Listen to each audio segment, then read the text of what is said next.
Welcome back to redheart.com as well as the Crochet Crowd. I'm your host Mikey, and in today's tutorial we're going to explore the front post double crochet, and this is a square part of Stitch-cation. This is a sampler Afghan where I'm going to show you how to do this stitch.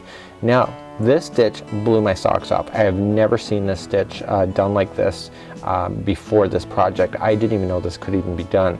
I really never even thought about it, to be quite honest with you. This blows my mind.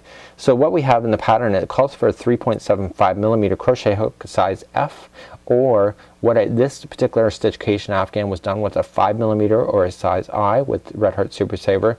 And today's tutorial I'm using a bigger hook, a 6.0 millimeter size J, in order to demonstrate the stitches with you. You can change this pattern with your hook as long as that the yarn matches and complements the hook size. So without further ado, let's get started. So let's create a slip knot to get started, and we're just doing so now, and we're going to insert the hook. And this particular square for Stitch-cation requires 36 chains. Remember that the slip knot never counts as one. So 1, 2, 3, 4, and 5. Please go all the way to 36 for me, and when we come back I'll get you started in the next part. To get started we need to single crochet along this chain, but listen to this instruction before you do so. So we want to go second chain from the hook, so we count back 1 and 2, and then what you need to do is turn that chain around and get the back loop. It looks like the spine of a sea serpent or your back. It's a line that comes out and these loops are all just popping out. That's where you're going to play. So just single crochet. Once you turn over the first one, the rest of them will stay turned over. The rest of the chain will stay turned over, and the back loops will point upward like so. So just single crochet yourself in the back loop going all the way across the chain. So I've now come all the way to the end, and now I'm going to turn my work. So like some of the other Stitch-cation squares, what happens is that we're not ready to do the front posting at this point. We need to build more of a foundation. So in order to do so we have to work on another row without doing any fancy stitch work. So we're going to chain 3, 1, 2, and 3, and just simply double crochet yourself into every stitch going across. And this is creating the foundation, so the next time we come across this chain or come across the row, we're going to start doing something a little more cooler. So please double crochet yourself all the way across. So I've now come all the way to the end, and now it's time to do the front post fabulous stitch work. So let's begin. We're going to chain 3 first. So 1, 2, and 3. Okay, and we're going to immediately do and come to the row below, and we're going to do a front post double crochet. So just wrap going into the side of the post and across, and just finish it off as a double crochet. And then we're going to double crochet immediately into the next one like that. Okay, just really quite simple. So what you need to do then is that we just have to continue to do every other one. So the next one will be a front post double crochet again, and then the next one will be double crochet just like that. So please just continue to do that same pattern all the way across. This is as hard as it pretty much gets for the square.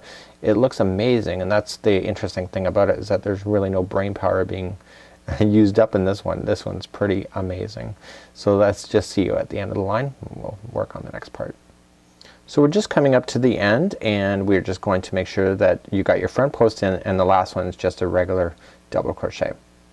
So this particular square has 2 types of rows. So if you were to do this, you would have a solid line going up, but this is not how this one works. So let's just turn our work and get started. So right where we have, let me just turn it back. So right where we have the front posts, the ones in behind is slightly different. You notice that it was a great look, and it's because that in this row that we're about to do is that we're about to change exactly where we're grabbing onto the stitches. So let's begin. So we're going to chain 3. So 1, 2, 3, and you have what appears to be here a back post double crochet, but it's actually the front post of this. But we're immediately just going to double crochet into that one. This is where the difference is. And then what we do is we front post this one, the next one that's available. The front post of this one is actually a double crochet from the row below. It's not even one of those post work. So essentially we are just changing it in the sense that we're double crocheting where it appears to be post work on the row below, and then we're doing post work where it's double crochet in the row below. if that makes any sense. And what this is doing is it's just creating these gaps, these nice indentations, and it's doing it because we're doing opposite of what we just did in the row below. So this one is a double crochet and this next one is a front post. So it's how you get started that changes it. So if you were to match exactly what you already have done, then you would not have the same effect that you are seeing right before your eyes right now. So continue that all the way across, and when we come back we'll just review one more time and then we'll let you finish the rest on your own. When you get to the very end, you will notice that you will have a double crochet, and then you just need to double crochet into the final. Okay, so you have what appears to be a gapping of this here. Okay, and that exists on the other side. So you had 2 stitches before you started doing the post work, and the same thing is on the other side. So you know you're in balance. So let's just turn our work, and now we're going to chain up 3. So 1, 2, and 3. And so this time we're going to front post in the first one, front post double crochet just like you did 2 rows ago down here, and then we're going to double crochet into the next.